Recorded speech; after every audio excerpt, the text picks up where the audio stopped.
Comme on est là à la Rosh Chodesh Nissan, nous allons parler de la Haggadah de Pessah. Bien sûr. Un peu. D'accord? Alors là, dans la Haggadah, il y a ce qu'on appelle 15... Il y a 15 étapes. D'accord? 15 étapes. Et on commence le Seder de Pessah en racontant, en précisant quelles vont être les 15 étapes. Rentre, Kadesh, fais Kiddush, lave-toi les mains, Karpas, etc., etc. Alors on dit que Kadesh, ça veut dire fais Kiddush, d'accord? Oui. Urchatz, ça veut dire lave-toi les mains parce que tu vas manger du Karpas, qui est une... comme c'est une herbe mouillée. Donc le soir du Seder, on a l'habitude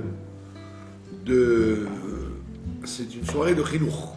Une soirée où on éduque les enfants, les gens qui ne savent pas, etc. Donc, on veut réveiller la curiosité des gens. Donc, exprès, les Chachamim, ils ont inventé cette histoire-là de manger du karpas avant la matzah, pour obliger les gens à se poser la question pourquoi on se lave les mains. Parce que les gens ils disent on se lave les mains quand on mange du pain, ou quand on se lève le matin. Mais d'où je sais que je me lave les mains quand je mange quelque chose de mouillé, ça fait partie des lois de la pureté et de l'impureté. Donc vous auriez dit, quand tu veux éduquer les gens, éduque-les sur des choses faciles. Tu dis non, quand tu éduques les gens, apprends-leur même des choses compliquées et bizarres. Il ne faut pas prendre les gens pour des comment on appelle ça, des gens primaires qui ne comprennent que les choses faciles. Même des choses très profondes ou même incompréhensibles, n'aie pas honte de leur dire que ça existe. Donc c'est ce qui se passe quand quelqu'un va demander pourquoi on se lave les mains parce qu'on va manger un légume dans de l'eau salée. Alors tu lui dis parce que dans les histoires de pureté et d'impureté, la pureté et l'impureté c'est une notion complètement impalpable. On ne peut pas comprendre pourquoi quelque chose est pur ou impur. Puisque ni au niveau visuel, ni au niveau médical, tu peux vérifier que quelqu'un est pur ou n'est pas pur. Hein? Tu jettes quelqu'un dans un migvé, tu le ressors, il devient pur. Ou tu l'asperges avec la vache rousse, il devient pur. C'est des choses qui ne sont pas du tout logiques. Donc tu aurais dit ça, le soir de Pessah, apprends autre chose. Tu dis non, commence avec ça parce que même les choses de pureté et d'impureté sont des choses qu'on doit faire comprendre aux gens, même si c'est pas lié avec la logique. Donc dans le pshat, c'est ça la raison, pour réveiller la curiosité sur le lavage des mains, en expliquant aux gens qu'il y a l'impureté de la mort, l'impureté des reptiles, l'impureté du lépreux, d'accord? Et puis il y a une impureté très légère qui s'appelle l'impureté des aliments quand ils sont mouillés par les sept liquides. Donc maintenant ça c'est le pshat. Maintenant, en profondeur. Qu'est-ce que ça veut dire Kadesh ou Chatz? Kadesh ou Chatz. Dans les tfilotes, vous voyez très souvent ça. Bigdusha ou Tahara. On répète souvent ça. On dit ça dans les tfilas du matin, dans beaucoup de tfilotes, on répète cette phrase-là, Bigdusha ou Tahara. Alors, vous retrouvez cette formule ici. Kadesh, ça fait allusion à la Kedusha. Urchatz, ça fait allusion à la Tahara. Ça veut dire quoi? Ça veut dire que comme on l'a expliqué l'autre fois dans le shiur sur la paracha, le but d'un être humain, c'est de devenir un prophète. Se dévoiler comme la prophétie chez lui. C'est le niveau le plus haut. Hein? Et la prophétie, pour avoir la prophétie, il faut avoir un très haut niveau de pureté. Il faut avoir nettoyé son caractère, comme on l'a vu avec le Rambam, toutes les mauvaises qualités, les mauvaises les idées fausses, les midotes, nettoyer les midotes, etc., jusqu'à ce que tu arrives à la pureté. Et à ce moment-là, tu peux devenir prophète. Donc, pour devenir prophète, pour devenir Tahor, pour devenir Tahor, il faut d'abord être Kadosh. Si tu n'es pas Kadosh, tu ne peux pas être Tahor. Donc, c'est pour ça qu'on dit Bigdusha ou Vetara. C'est-à-dire, d'abord, tu cherches à être Kadosh. Qu'est-ce que ça veut dire Kadosh? Ça veut dire que tu te sépares de tous les aspects aliénants de la matière, donc tu t'éloignes de l'emprise de la matière sur toi. C'est ça la Kedusha. Et comment tu fais ça? C'est pas simplement, c'est pas une opération simplement de sourméra, de s'éloigner du mal. C'est une opération de assez tort, de faire beaucoup de bien. Donc il y a la cache-route, la Kedusha de ce qu'on rentre dans la bouche, la Kedusha de ce qu'on sort de la bouche, la Kedusha du Shabbat. Tout le monde travaille, toi tu arrêtes de travailler. Donc il y a des opérations qui font que quelqu'un se sépare des animaux et des autres êtres humains. Ça c'est la Kedusha. Maintenant, la Tahara, la pureté, ça, tu ne peux pas y arriver toi-même. La Kedusha, c'est un travail de bas en haut, que toi tu fais de bas en haut, quand tu te sanctifies. Mais la Tahara, ça c'est un cadeau du ciel. Ouais. Tu ne peux pas dire je suis Tahor. Tu vas dans un mikvé, où tu te fais asperger par la vache rousse, mais la Tahara, elle vient d'un cadeau du ciel. C'est pas une réponse, c'est pas automatique. La Kedusha, tu vois que c'est automatique. Comme il dit le Ramban, que les gens qui... Pourquoi on n'a pas le droit de manger des animaux, comment on dit ça, méchants, les éperviers, les corbeaux, parce que comme ils sont méchants, ils sont cruels. L'autre fois, j'avais vu des corbeaux qui ont attrapé qui ont attaqué un chat. Eh ben, ils l'ont massacré, quoi. Lui, il voulait se sauver, ils l'ont tué. Je sais pas s'ils l'ont tué, en tout cas. Ah oui, non. Donc, il y a des oiseaux comme ça, on a l'impression qu'ils sont gentils. En réalité, ils sont très, très durs. Donc, le Ramban te dit, quand tu manges ces choses-là, tu vas attraper dans ton corps les caractéristiques de ces animaux. Donc c'est pour ça que la Torah, elle te dit, ne mange pas ces choses-là, parce que on est ce qu'on mange. Tu deviens ce que tu manges. Ce que tu manges, c'est pas neutre. Si tu manges beaucoup de poissons, tu vas apprendre les caractéristiques du poisson. C'est-à-dire d'être vif, d'être calme, d'être intelligent, etc. Alors que la viande, si tu manges de la viande épaisse, tu deviens épais, si tu manges de la viande légère, tu deviens léger, etc., etc., etc. Donc on voit bien que la Kedusha, tu vois que tu te la fais toi-même, la Kedusha. Je me sanctifie, je ne dis pas de la shonara, je ne dis pas de bêtises, je ne dis pas de gros mots, donc je deviens différent. Donc la Kedusha, ça s'obtient par les efforts qu'on fait. Mais la Tahara, ça n'a rien à voir. Tahara ne dépend pas d'un effort. La preuve... Quelle est la différence entre la Kedusha et Tahara? La Tahara, c'est un niveau plus élevé que la Kedusha. C'est un niveau de pureté de l'âme, alors que la Kedusha, c'est un niveau de s'éloigner du monde. La Kedusha, tu t'éloignes, tu t'élèves par rapport au monde, alors la Tahara, c'est un phénomène qui vient d'en haut. Comme il dit le prophète qu'on a lu la semaine dernière, Zarakti alechem ma'im torim, je jetterai sur vous des eaux de pureté, dans la Haftara qu'on a lu sur la vache rousse. Donc c'est le prophète qui dit, au nom de Dieu, je jetterai sur vous des eaux. C'est pas toi qui deviens Tahor. Tu deviens Tahor parce qu'on te la donne, cette Tahor, on te fait un cadeau. Ça se présente comment dans la vie? Par exemple, qui est-ce qui... Le résultat de la Kedusha, c'est de vous amener la Tahara. Le résultat d'être Kadosh fait qu'on vous donne d'en haut, de haut en bas, la Tahara. Et l'exemple qu'on te donne, l'exemple du mikvé. Quelqu'un, par exemple, il veut pas être pur. Il veut pas être pur. Eh bien, si je le pousse dans la mer ou dans un mikvé, eh ben, il devient pur alors qu'il n'a rien voulu, il n'a rien fait. Il n'a pas fait une action volontaire.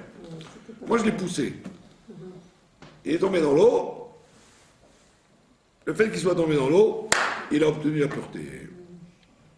Il n'y a que pour les choses du Kodesh, comme les sacrifices, la trouma des Kohanim, ça, il faut que la personne veuille être Tahor. Mais les autres Tahara ne dépendent pas de la volonté. La vache rousse, par exemple.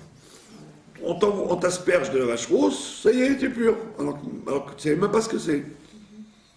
Le Kohen t'a dit, venez, avancez-vous. Tac, il t'envoie une goutte de vache rousse. Ben voilà, ça y est. Et on voit pas la différence. Et tu es Tahor. Donc, c'est-à-dire que la Tahara, c'est un sujet qui vient d'en haut. C'est pour ça qu'il te dit Kadesh Urchatz. Le fait que tu sois Kadesh, tu fasses des efforts d'avoir la Kedusha, hop, Dieu va t'envoyer la Tahara. C'est les cendres de la vache rouge. C'est les Ouais. cendres. Avec l'eau. C'était de l'eau. Comment ils sont? Ah, De l'eau qu'on mélangeait avec la cendre. d'accord. Et donc le Mashiach, c'est la même chose. Toute l'histoire du Ham Israël, c'est de s'occuper de Kedusha. Et quand Mashiach vient, hop, c'est la Tahara. C'est pour ça qu'il y a le Rambam, il te dit que l'une des premières opérations du Mashiach, c'est d'amener la 10e vache rousse. C'est-à-dire que le sujet de la Tahara, c'est un cadeau, c'est une réponse à la Kedusha que tu as pratiqué par tes efforts. Et ça, on te l'allusionne dans les 2 premières étapes du CDR. Kadesh Urchatz. D'accord? Maintenant, alors on te dit, malheureusement, pour arriver à Kadesh Urchatz, des fois il faut la galoute. Il faut le dur travail de la galoute. Et c'est ce qu'on appelle Karpas. Karpas, le Harizal, il dit, c'est Perech Samer. Samer, c'est les 60. Samer, ça fait 60. Les 60 myriades, donc les 600 000 Neshamot, qui étaient Perech, qui étaient dans le travail forcé en Égypte. C'est-à-dire qu'en Égypte, enfin la sortie d'Égypte, c'est pas ce qu'il y a eu. Pour qu'il y ait Kedusha et Tahara, il a fallu qu'il y ait Karpas. Il a fallu que les gens souffrent par la voda de Pérer. À l'origine, c'était pas obligé. S'il n'y avait pas eu la faute d'Adam Arishon, tu n'aurais pas eu besoin de passer par Karpas pour avoir Kadesh Urchatz. Et c'est d'ailleurs ce que le Rabbi Maharash il dit. Le Rabbi Maharash il dit, Dieu, il voudrait nous donner des bonbons, mais qu'est-ce qu'on peut faire si les gens ils préfèrent les médicaments amers? C'est-à-dire qu'à l'origine, on voudrait te dire, tiens, prends un bonbon, c'est meilleur qu'une potion amère, enfin, l'huile de foie de morue. Mais malheureusement, les gens, ils ont plus conscience. Ils ont plus conscience d'un geste de Dieu quand c'est une claque que quand c'est un cadeau. Je vais raconter l'histoire d'un monsieur qui vendait de la charcuterie pas cachère à rue des Rosiers. Et qui m'avait dit, ouais, si Dieu existait, il n'aurait pas fait la Shoah. Alors je lui ai dit, pourquoi? Lui, il avait un magasin qui marchait très, très fort, plein de vendeuses, tous les touristes qui achetaient, donc il était très riche, très bien. Je lui ai dit, pourquoi quand le magasin il marche bien, quand les affaires marchent bien, tu dis pas Dieu existe? La Shoah, oui, ça te rappelle que Dieu existe. Si Dieu existe, il existe tout le temps. Pourquoi il n'existe que là où il y a eu des choses désagréables? C'est-à-dire que les gens, ils disent, quand ils ont du bien, ils disent pas grâce à Dieu, ils disent bon, ben, c'est parce que je suis fort, je mérite. Etc. Quand il arrive un problème, ils disent ouais, regarde Dieu ce qu'il m'a fait. Donc, les gens, ils ont tendance à se rappeler de Dieu quand ils ont un problème, alors qu'ils devraient se rappeler tout le temps quand c'est bien. Tu te lèves le matin et tu ne peux plus mettre tes chaussures, alors qu'il y en a qui ne peuvent pas bouger ou qui sont. Pourquoi tu n'as pas dit Baruch Hashem? Donc ça veut dire que alors le Rabbi Maharash, il te dit voilà, là, les gens malheureusement ils sont plus conscients de Dieu quand ils reçoivent des coups que quand ils reçoivent des mamtakim, des bonbons. Alors c'est pour ça qu'on te dit le karpas. C'est malheureusement parce qu'ils ont été obligés d'être embêtés par Pharaon. Mais à l'origine, ils auraient pu rester en Égypte sans avoir d'esclavage, en fait. Ils auraient pu rester en Égypte sans souffrir.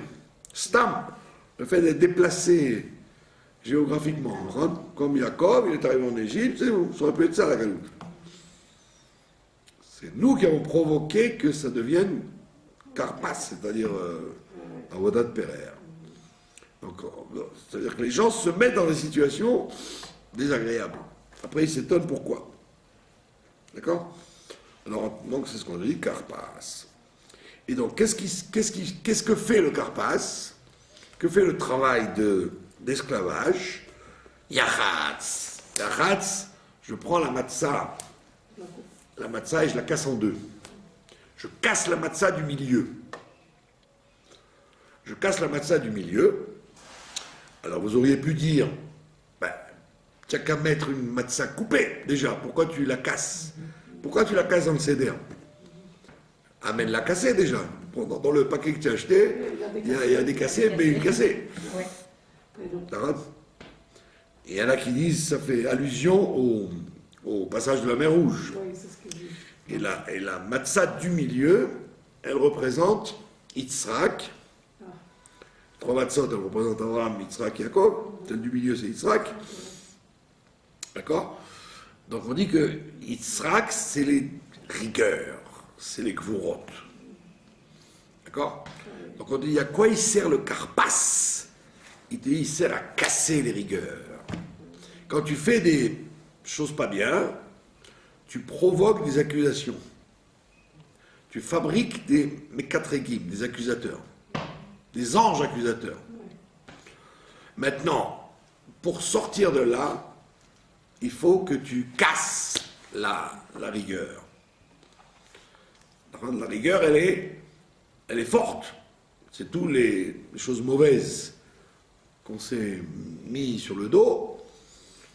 Il dit à quoi il sert le karpas? À quoi servent les coups de fouet de Pharaon?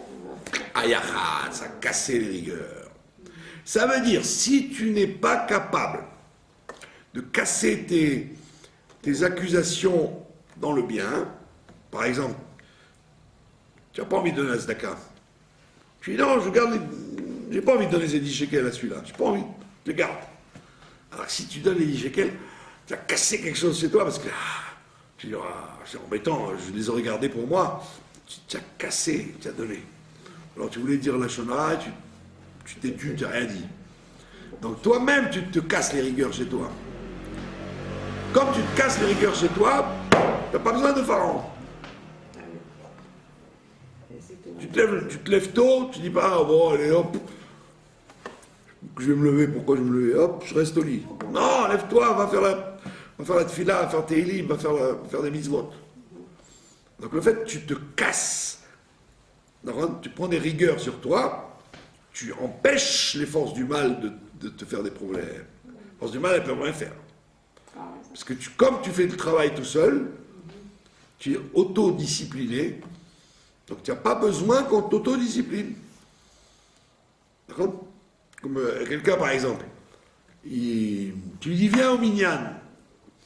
Ah, c'est trop tôt, je suis fatigué. Et puis Tom, il reçoit une lettre, Bet Mishpat. Tribunal, il dit, monsieur, convoqué à 8 heures. Ah, t'inquiète pas que là, il y est. Il est à 8 heures parce qu'il a peur qu'on lui... Ah, vous n'êtes pas venu au Bet Mishpat, allez hop. Donc pourquoi, quand c'est le Bet Mishpat, comme tu as eu peur, tu t'es levé? Et le matin, le bon Dieu, tu n'as pas ni peur ni amour du bon Dieu. Alors on te dit, voilà, la preuve que tu es capable de te lever à 8 heures, c'est quand tu as eu peur. Tu as pharaon derrière. Mais si tu t'étais levé à 8 heures, parce que c'est le service de Dieu, alors, donc à ce moment-là, tu n'aurais pas eu besoin du Bet Mishpat. On t'envoyait le Bet Mishpat pour t'expliquer, apprends à te casser, à casser ton Yetzer-Hara, comme ça tu n'auras pas besoin de te casser par le pharaon. Donc on te dit Yachatz, casse les rigueurs. Comme on voit dans le Beth Amikdash, il y a quelqu'un l'autre fois, il était très choqué de ça, parce que dans le Beth Amikdash, il y avait les Kohanim et les Lévim qui gardaient. Ils gardaient, alors ceux qui étaient de service, les Kohanim et les Lévim qui étaient de service pendant une semaine par an par exemple, ils devaient dormir par terre, parce que ça ne se fait pas de dormir dans un vrai lit quand tu es gardien du Beth Amikdash.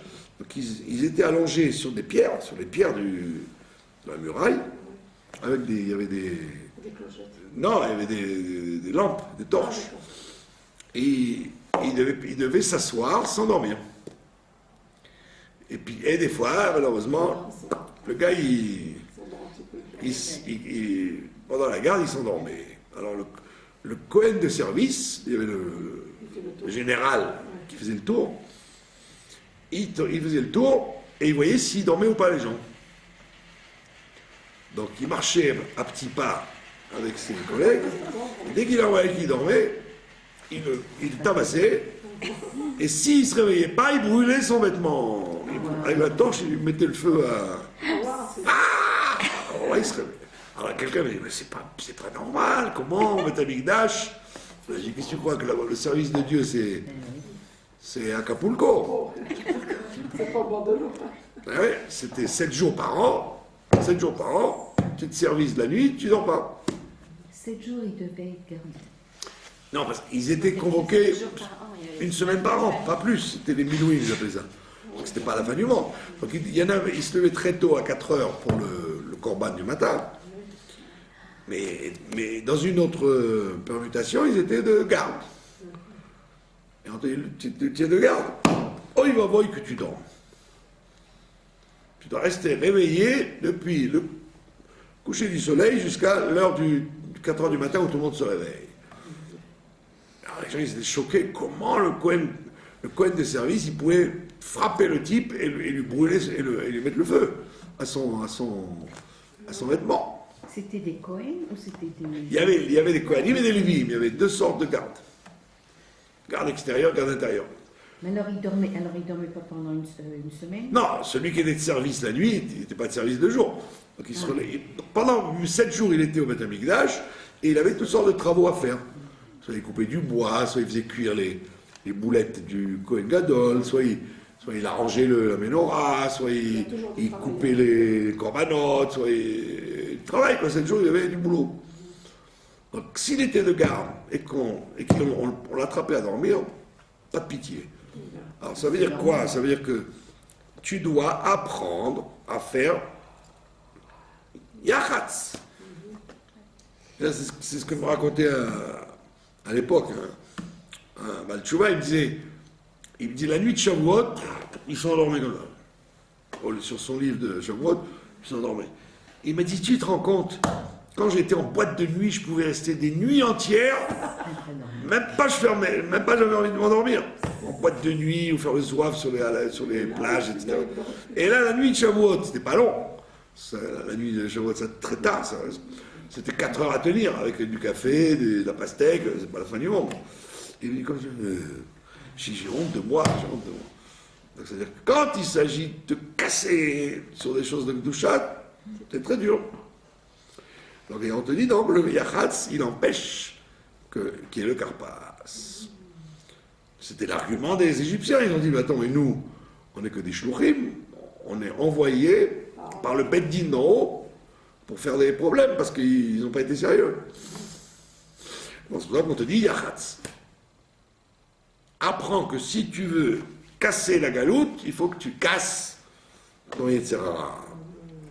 Soit dans les mitzvot positives, soit dans les mitzvot négatives.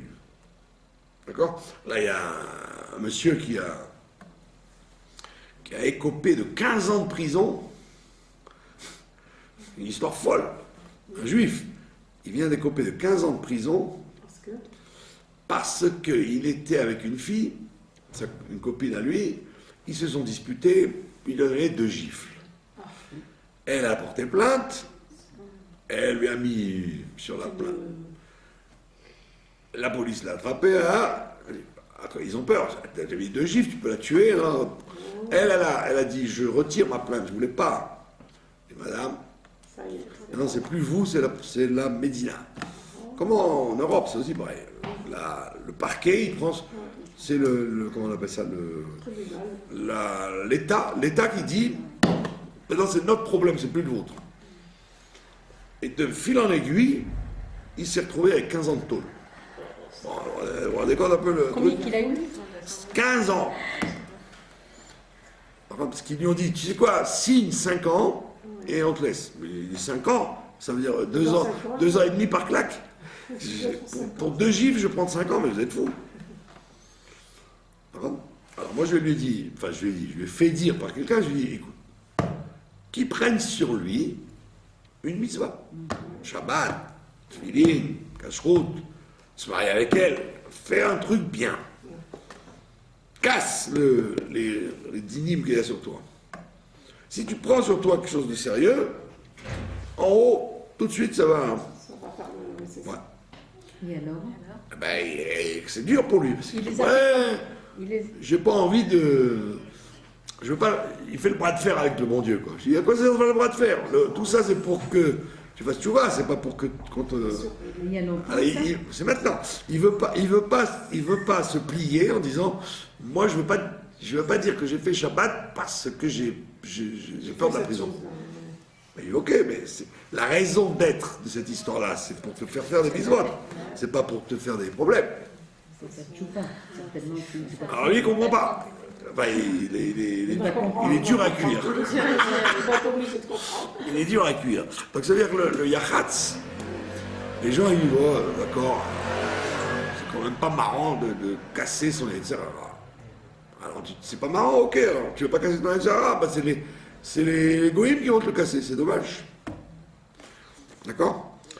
Alors maintenant il te dit, comment tu arrives à travailler pour que les gens cassent leur Yetzirah? Maguid, il faut raconter aux gens des secrets de la Torah. Maguid, ça veut dire la Haggadah. La Haggadah, c'est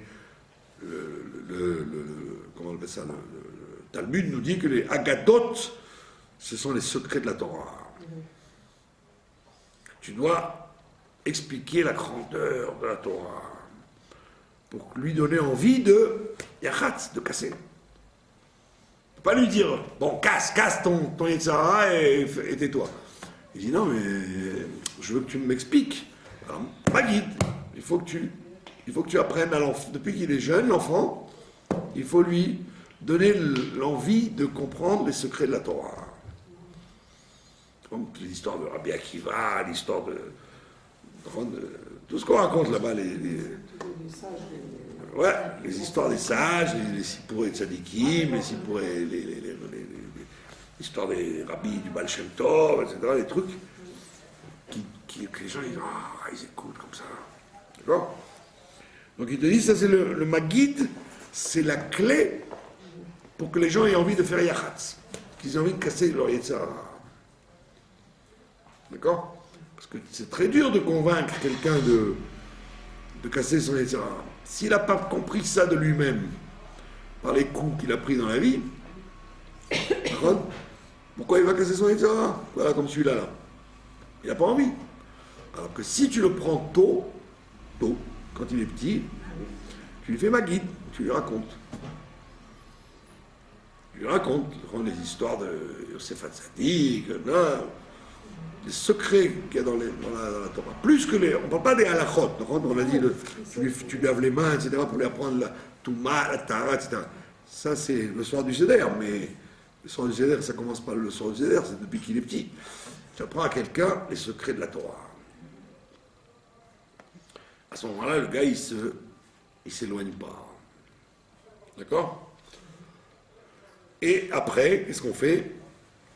On a fait toutes ces étapes. Alors, à ce moment-là, il y a à nouveau Rochza. À nouveau, on obtient le premier, on l'a vu, Uratz. Là, on a Rochza.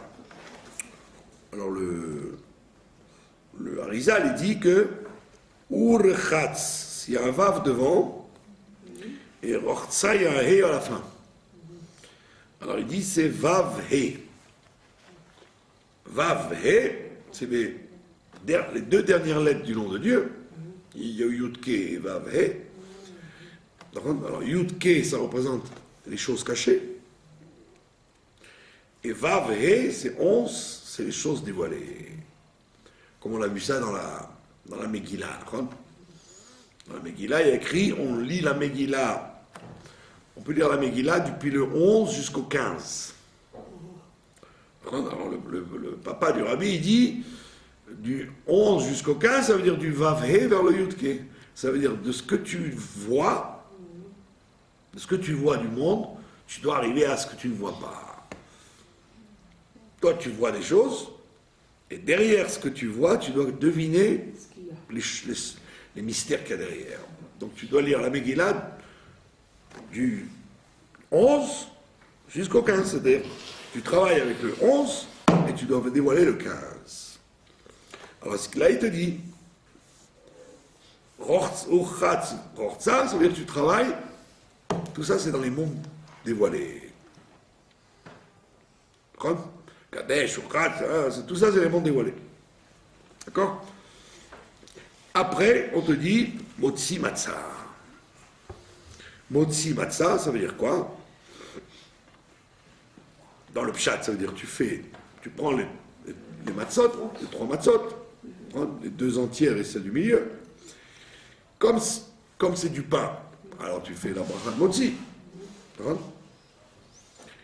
Et après, tu lâches celle d'en dessous. Et tu vas manger celle d'en haut et celle du milieu. Pourquoi tu manges celle d'en haut et celle du milieu? Parce que tu dois avoir une entière, parce que c'est un jour de fête. Comme Shabbat, tu dois avoir un pain entier, pas coupé. Mais comme de l'autre côté, la Torah appelle la matzah lechem oni, le pain de misère. Donc tu dois avoir un pain entier et un pain pas entier, exprès. Si c'était que Yom Tov, tu aurais 2 pains. Comme c'est Pessah, tu dois avoir. Tu prends 2 pains entiers et après tu dis non, un pain pas entier. Parce qu'on a dit que tu es quelqu'un de brisé, tu es oni, tu es dans la misère. Mais c'est seulement pour Seder, le lendemain de Pessah. Après c'est fini, ouais. Que le soir du C'est Seder. la ficomène qu'on appelle ça? Non, après le dessert. Quand vous avez cassé la matzah, Oui. Vous en mettez un de côté, ça s'appelle la ficomane. Voilà, c'est ça. Et l'autre, c'est celui que vous allez manger maintenant. Ah d'accord. L'autre, on la mange comme dessert. Voilà. voilà, ça y est. Et cette année que Mashiach va être là, nous allons donc manger le Korban Pessah avec cet aficomane. Ah voilà. Si Dieu veut. On mange pas le Korban Pessah tout seul, on mange avec la matzah. Ah voilà. Avec le ficomane. Avec la ficomane. C'est un sandwich, vous faites un sandwich de ficomane. C'est pas grand-chose, mais au moins ça. Ah, c'est beaucoup. C'est l'essentiel. Eh oui, manger le Korban Pessah. Vous êtes prête à manger le Korban Pessah? Bien sûr. Il y en a un, il m'a sorti. Ah non, j'ai du cholestérol. Qu'est-ce qu'il a dit? Il y a quelqu'un, il m'a dit, ah j'ai du cholestérol, je peux pas manger de l'agneau. J'ai dit, mais quand ma chère va venir, vous n'aurez plus de cholestérol. On n'en est pas. Dieu, le bon Dieu, il peut pas te faire une mitzvah que tu peux pas faire. L'agneau, il y a du cholestérol. Mais le cholestérol, c'est en galoute. Les gens, ils voient le monde comme dans la galoute qu'ils ont. Il dit, je peux pas manger. Alors je lui dis, tu crois que le machin, il va te donner du schnitzel ou d'une boîte de thon. Le Pessah, c'est un agneau. Et encore heureux, parce que la Torah, elle te dit, ou l'agneau ou le chevreau. Le chevreau, c'est dégoûtant, c'est de la chèvre. Les Arabes, ils mangent ça, ça sent mauvais. L'agneau, c'est tendre, ça va encore. Mais il faut manger le premier soir, l'agneau, non. Non, on ne mange pas. On mange pas parce qu'on a un galou. Mais si Rosh Chodesh Nissan, ça y est, le bon Dieu a déclenché la Géoula. Ah, d'accord. Ça y est, il a switché. On a fini Adar, on rentre dans Nissan. Ça y est, on est rentré, ça y est, ce soir. Il a fallu attendre 2 mois. Ben oui, c'est bien. Ça a switché. Tac. De Adar, on est passé à Nissan. C'est pas pour rien d'ailleurs que chaque mois juif, il correspond à une permutation du nom de Yud Ke Vav Ke. D'accord? Yud Ke Vav Ke. Après c'est Yud Vav et Ke. Yud Vav et Vav. Il y a comme ça 12, puisqu'il y a 4 lettres, vous pouvez faire 12 mélanges. 12 mélanges, 12 permutations. Alors, le mois d'Adar, c'est la permutation à l'envers complètement. C'est tout à l'envers. C'est Vav et Yud Ke, et Yud. C'est tout à l'envers. C'est la permutation la plus terrible. C'est pour ça que c'est un mois de... Il faut tout transformer. Il y a du mal. C'est très dur le mois d'Adar. Il faut sans arrêt transformer. Il faut rendre Achashverosh gentil. Il faut prendre Haman. C'est un travail de transformer. Parce que le Shem Hashem, le nom de Dieu, il est à l'envers. Complètement à l'envers. C'est la permutation la plus dure. Pitom, Rosh Chodesh Nissan, ça devient Yud et Vav. Et la permutation de Nissan, c'est la permutation du nom de Dieu clair, sans qu'il y ait de trucs à l'envers. Donc ça veut dire que c'est complètement différent l'atmosphère qu'il y a en Adar et l'atmosphère qu'il y a en Nissan. Ouais. Et c'est pour ça qu'on dit que pour retenir, les initiales du mois de Nissan, c'est Yismechu Ha-Shamayim Vetagel Ha-Haaretz Yud Ke Vav Ke. C'est normal, quoi, c'est Yud Ke Vav Ke. C'est pas, il n'y a rien de, c'est pas une permutation, c'est le nom tel qu'on le connaît, normal. Voilà. Et ça, c'est bien d'arriver, ça vient de commencer maintenant. Donc il te dit, Motsi Matzah. Donc, comme vous avez dit, la ficomane, je l'ai laissé pour le Korban Pessah, parce que le Korban Pessah, je le mange à la fin. Une fois que j'ai fini de manger, je mange le Korban Pessah, pas au début. C'est ça, oui. Et on a expliqué pourquoi. Parce que la Mishnah, elle te dit, parce que le Korban Pessah, il se mange à la sova. Il se mange quand tu es rassasié. Voilà. Ça veut dire que la Géoula, c'est pas un sujet de « Ah, j'ai faim, donne-moi à manger ». Non, j'ai déjà mangé, c'est... Oui. La Géoula, c'est un dessert. Voilà. Il faut être comme les riches. Qui est-ce qui mange du dessert? Le riche. Le pauvre, il mange du pain avec des fèves, c'est tout. Ouais, ou un oignon qui baigne dans le vinaigre, c'est fini. Le riche, premier plat, deuxième plat, troisième plat, jusqu'au dessert. Donc le soir du Seder, on est riche. Donc tu ne manges pas l'agneau pour te rassasier. Tu as déjà mangé, ça y est, tu es déjà après le repas. Une fois que tu as mangé, on te dit Korban Pessah. Ouais. C'est-à-dire que c'est un dessert. C'est un signe de richesse. D'accord? Imaginez-vous un restaurant de luxe, il y a toujours un dessert à la fin. Oui. S'il n'y a pas de dessert, tu dis, mais attends, vous êtes pas normaux. Il faut une glace, un gâteau. Toujours un petit, Bah oui, une petite douceur. ça n'existe pas, sinon c'est pas un restaurant. Dans les trucs de fast-food, vous avez le fast-food avec le coca, puis vous repartez. Mais un vrai restaurant, un grand hôtel, c'est toujours le dessert. Donc la Torah, elle te dit, le Korban Pessah, tu ne le manges pas au début, tu le manges une fois que tu as fini de manger. C'est le dessert. Mais en supposant qu'on rentre dans le Beth Amikdash, on fera aussi le Seder. On fera aussi le... Le Seder. Oui, enfin le Seder à la maison, comme à l'époque. Comme maintenant. Le Korban, on le fait, on l'égorge le 14 au Beth Amikdash. Donc lundi après-midi, on égorge le Korban. Et le soir, on fait le... Et vous rentrez chez vous, pas vous, enfin, vous êtes déjà chez vous, le responsable du Korban, il rentre chez lui avec son Korban, et il le font rôtir, et il le mange avant minuit. Donc le Korban, on l'offre le 14, mais on le mange le 15. Et ça, c'est coupé en deux. Il y a la veille et la nuit. Et dans les gens, comment ils recevaient ce Korban? Comment on va le recevoir maintenant? Le Korban, qu'est-ce qu'il va manger le Korban? Ben, tout le monde. Tout le monde. Alors comment on va le recevoir? De deux choses l'une. Ou ma chère vient maintenant et on a le temps de faire la vache rousse. Ah, donc on n'aurait plus besoin de ça. Donc on fait la vache rousse. D'accord? On fait la vache rousse et après on mange le Korban. Enfin, le 14.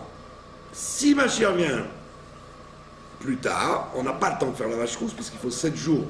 La vache rousse, il faut 7 jours. Se faire asperger le premier, le troisième et le septième. Donc il y a 7 jours d'un traitement de 7 jours. Donc si Mashiach ne vient pas avant le 7 Nissan, comme on l'a dit, la première chita là, du Midrash qui dit du 1 au 7, donc on sera donc tous impurs, et donc on mangera le Korban sans faire la vache rousse. Puisque quand tout le monde est impur, on fait le Korban sans vache rousse. Quand tout le monde est impur. Puisque l'impureté, elle est repoussée quand tout le monde est impur. D'accord? Donc comment ça marche? Alors, le Mashiach arrive, le Beth Amikdash est là, Aaron, à Cohen, et Ezra se lève, ils sont Cohen Gadol. Ils seront purs alors. Ils seront purs, eux. Ils sont Purs. Oui, puisqu'ils sont morts, donc ils ne peuvent pas être impurs. C'est les gens qui touchent le mort qui sont impurs, c'est pas les morts, ils sont toujours purs. Ils ont jamais Ma touché. chère, il sera pur, donc il y aura toujours quelqu'un qui est pur. Quand ma chère arrive, il sera pur. Non, dès que Mashiach arrive, on fait la vache rousse. Donc il y aura une vache rousse, voilà. C'est pas difficile à trouver une vache rousse, il suffit que ce soit. Et les morts, ils vont C'est ressusciter. le temps.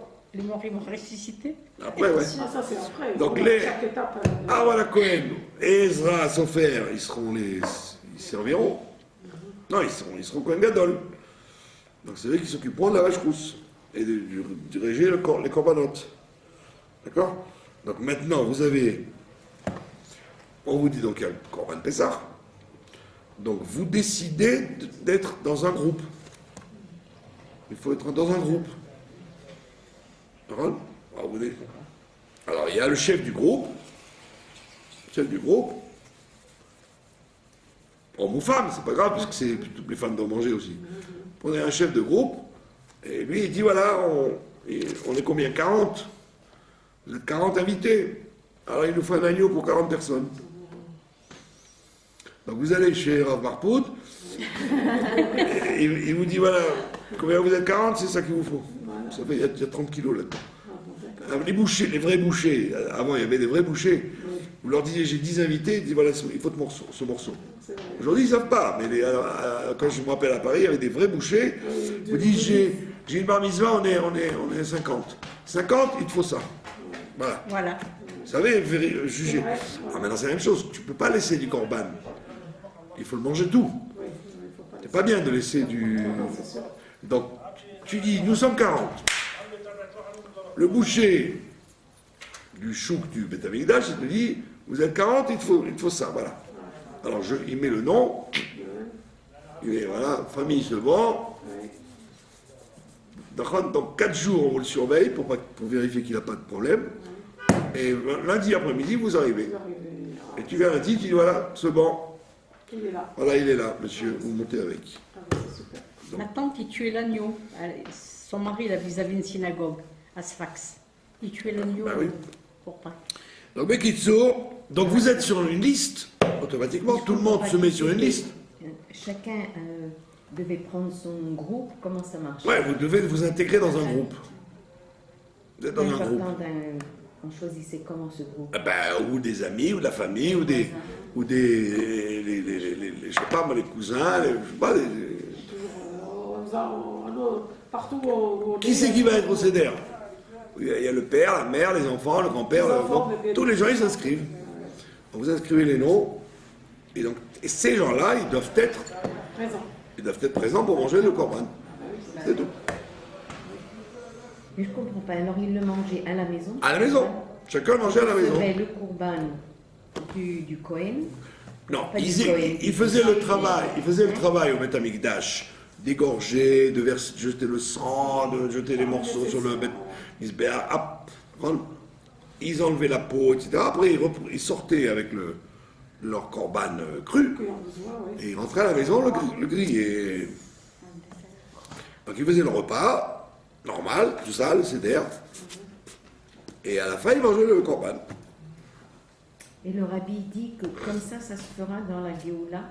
Ah oui, il n'y a pas de différence. Vous en savez beaucoup de D'accord. choses, hein. À la différence, c'est que il y aura plus de monde qui viendront, parce qu'il y a les avions, etc. Donc, avant, il fallait se préparer à pied, savoir combien de temps. Là, tac, vous dites, je vais être dans ton corban, tu m'inscris, j'arrive, j'ai l'avion de Vous lundi avez matin. beaucoup de travail, Ralbach. On en aura tous, énorme. Ah, il va. Et alors, vous qui êtes au cardo, vous faites payer $1 million le matelas pour dormir. Vous êtes devenu riche. Vous êtes à côté du Beth Amikdash, vous êtes préférentiel. Donc, Bekitsu, qu'est-ce qu'on fait? Motzi matzah, d'accord? Donc, on prend les deux matzot et on mange les deux matzot. Motzi matzah, d'accord? On mange les deux matzot.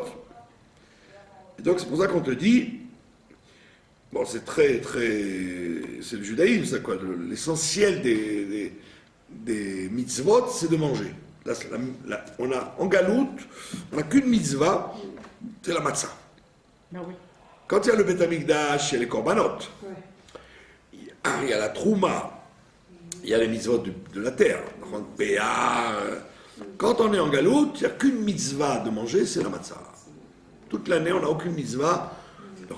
À Kippour, tu peux manger du pain blanc, du pain noir, du poulet, du poisson, ce que tu veux. Mais il n'y a pas une mitzvah de manger quelque chose de spécifique. La seule fois où on a une mitzvah, c'est le soir de Seder, on va manger la matzah. D'accord? Et les autres jours, c'est une mitzvah, mais c'est pas une obligation. Non, c'est une mitzvah, mais vous pouvez manger ce que vous voulez. Par contre, Nagid à Sukkot ou à Shabbat, vous n'avez pas envie de manger de poisson, vous voulez manger du saucisson, vous voulez pas manger du saumon, vous voulez manger de la truite. Vous faites ce que vous voulez, on vous dit mange ce que tu veux. Mais là, tu ne choisis pas, tu dois manger de la matzah. Même si tu n'as pas envie. Même si tu as du cholestérol comme Et la viande, c'est obligé le Shabbat, non? Pardon? La viande, c'est obligé le Shabbat. Si vous aimez ça, ouais.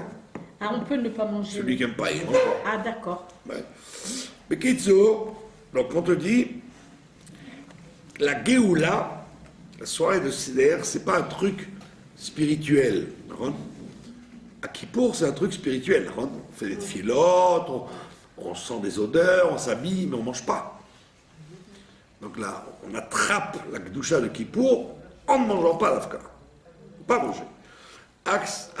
Le soir du Seder, on te dit, si tu veux intégrer la sortie d'Égypte, il faut manger. Ça veut dire que le bon Dieu, il n'a pas créé la nourriture pour que tu ressembles à un animal. Parce que tu aurais pu dire, ce serait bien, si on ne mangeait pas, ce serait le top. casses pas la tête, tu n'as pas besoin d'acheter, tu n'as pas besoin de cuisiner, pas besoin de... On dit non, le bon Dieu, il a fait l'homme pour manger. La preuve, c'est qu'Adam Arishon, dès qu'il est né, il lui a dit, tous les arbres, tu peux manger. Donc ça veut dire que dès qu'on arrive sur Terre, on veut manger. Comme Le bébé, tout ce qu'il veut. Même le nouveau-né, hein, Eh dès oui. qu'il est né.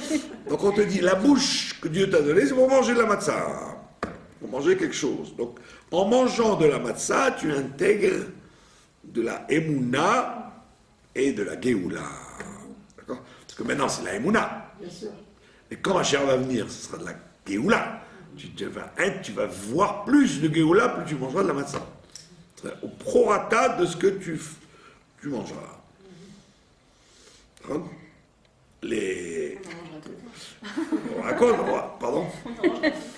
On raconte comme ça que les tzadikim, quand ils faisaient des mitzvot, ils mangeaient comme des boulimiques, comme s'ils n'avaient pas mangé toute leur vie. Parce qu'il y avait la conscience que la mitzvah, elle passe par la nourriture. Il y avait des gens, par exemple, qui ne mangeaient que quand c'était une mitzvah. Alors, quand il y a une brit mila, par exemple. Donc, quand il y a une brit mila, ils mangeaient comme ça.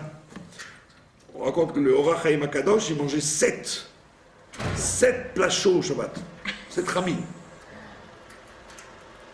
Les gens, ils n'arrivaient pas à comprendre comment il arrivait à manger 7 marmites. Alors qu'en semaine, il ne mangeait rien du tout. Ouais. Alors vous aurez dit, mais attends, pas normal, comment 7 marmites de Khamine, pas de la salade concombre. Mais tout chaud, et sûrement à l'époque, il n'y avait pas de frigidaire, ça devait baigner dans l'huile, etc. C'était... Et toute la semaine, il ne mangeait rien. Il est pas malade. Quand on jeûne, on n'arrive pas à manger. Ça veut dire qu'il y avait un sujet de manger avec gloutonnerie quand c'était une mitzvah. Comme les corbanotes. Les kohanim, quand ils mangeaient les corbanotes, ils devaient les manger avec appétit. Pas du bout des... pas comme des Chinois. Non. Avec engouement. Donc, donc la matzah... Pas manger, vous m'avez donné envie de manger du... Mais c'est oui. toi qui recommence à... Arrivé du corps. Eh oui. Motzi matzah. Et on te dit, en même temps, tu dois manger du maror. Ah oui. Alors pourquoi manger du maror? Pourquoi on mange du maror? Puisque c'est la Géoula, la soirée de la Géoula, pourquoi tu manges une herbe amère? C'est un souvenir d'Égypte. Pour pas oublier. Oui, mais pourquoi il est très probable qu'on en mangera encore du maror le soir quand Mashiach va venir. Dans le sandwich qu'on se fera. Dans le sandwich qu'on se fait au korban, on prend une pita, cacher le Pessah, on met du korban, on met du maror, et on met du hamba. Le charoset, c'était du hamba, en fait, c'était piquant, pas comme le charoset d'aujourd'hui qui est doux. Donc on mangeait un shawarma, un vrai shawarma, en fin de repas en plus, vous voyez. Fin de repas, shawarma. Mais pourquoi tu mets du maror? Si c'est la Géoula, parle de choses douces, pourquoi tu mets des choses amères? Alors la chassidoute, elle te dit parce que maror, comme il dit dans le Tanya là-bas, merirut, ça ne veut pas dire atzvut. Atzvut, ça veut dire la tristesse. Ah, ça, c'est pas bon. Tristesse, c'est comme disait le Baal Shem Tov, la tristesse n'est pas une avéra, mais elle mène à toutes les avérotes. Celui qui est triste, qui se sent rien, il se sent vide, il y a quoi, qu'est-ce que je fais dans ce monde-là? Ma vie n'a pas de sens. Ça, c'est la porte pour toutes les avérotes. Alors on te dit non, la tzvout, c'est pas la mériroute. La mériroute, ça veut dire je suis amer dans le sens que je sais qui je suis. Je suis rien. Donc la mériroute, c'est bien. Par contre, si tu es trop orgueilleux, tu ne peux pas recevoir Dieu. Donc on dit il faut de la mériroute. Mais il ne faut pas de la tzvout. C'est pour ça qu'on te dit en même temps que tu manges du motzi matzah, tu dois aussi manger du maror. C'est-à-dire savoir qui tu es. comme on dit le matin, mi-anou, ma-anou, mechazenu. En disant ça, tu deviens un cli pour recevoir. Qui je suis, moi? C'est pas un sentiment de tristesse, un sentiment de que je ne suis rien. Et être rien, c'est un grand niveau, d'arriver à n'être rien. Et quand tu n'es rien, tu deviens le réceptacle de toutes les brachot. Après, Korer. Donc, Korer, c'est ce que dit comment il s'appelle, Hillel. Lui, Hillel, il dit, tu ne dois pas manger la matzah et le maror après, tu dois manger ensemble. Korer. Korer, c'est un sandwich. Nous, on appelle ça sandwich, parce que c'est le ministre Angleterre qui a inventé ça. Lord Sandwich. Il ne savait pas quoi faire à manger au roi d'Angleterre, alors il a dit, tiens, j'ai une idée, on va prendre du pain, on va mettre dedans la viande. Donc c'est lui qui a inventé le sandwich, mais dans la Torah, ça s'appelle Korer. Kricha. Après Shulchan Aruch, Shulchan Aruch, c'est une allusion au repas du Mashiach, avec le Léviathan, le Shorabar et le vin. Une fois que tu as fait tout ce travail-là, Shulchan Aruch, tu deviens un roi et on dresse la table devant toi avec David Amelech et tous les patriarches. Tsafoun, c'est ce que vous avez dit, Tsafoun, c'est l'afikoman, qui est en galoute, on l'appelle Tsafoun, il est caché. Afikoman, ça veut dire le Korban Pessah, il est caché.